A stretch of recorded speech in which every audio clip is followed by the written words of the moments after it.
Dito lang tayo pupunta sa simulation test natin.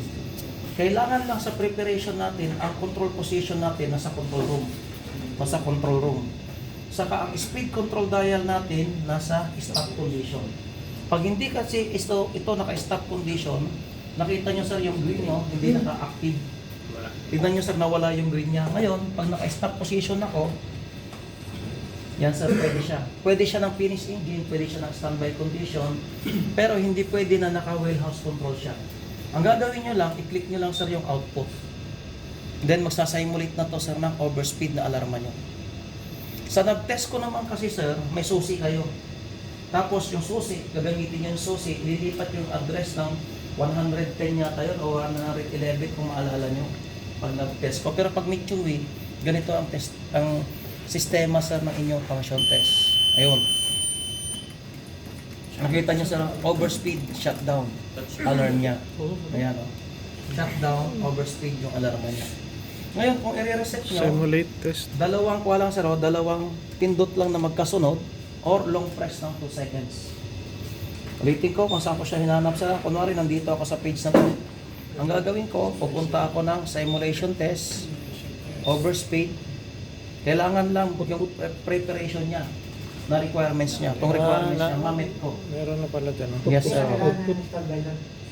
Pwede naka-finish with engine, pwede naka-finish engine, pwede naka-standby, basta itong requirements niya mamit. Ano ang requirements na kailangan niya? Naka-control room position, saka ito naka-zero. Pag kunwari sir, nasa wheelhouse control ako, hindi pwede, alarma rin siya. Di ba sir? Oh. Ibig sabihin wala na yung password sir para pasukin mo yung simulation. Hindi na, wala na. Pero ituturo ko pa rin yung sir yung password na to. Yan sir. Oh. Overspeed alarm yan. Baka habang naalala ko pa. Dahil mamaya makalimutan ko na naman. Ngayon, ito sir, may sarili itong baterya na pinapalitan nyo every 3 years. O hinihintay nyo sir na umalarma ng low back ito. Ngayon, magpalit man kayo ng battery, hindi nyo ma-reset sir yung kanyang timer. Yung alarma, naka-alarma pa rin yung battery niya. Ang password nito sir, para ma-reset nyo yung timer, set 1, 2, 3, 4, 5, 6. Then, enter nyo. Ito na sir yung 1, 2, 3, 4, 5, 6. Okay.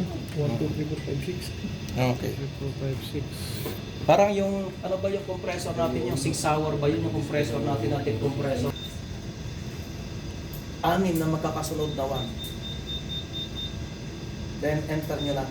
Pero ito, 1, 2, 3, 4, 5, 6. 1, 2, 3, 4, 5, 6. Anyway, yung password nyo naman sa nakalagay yan sir sa pangalawang page sir ng manual niya.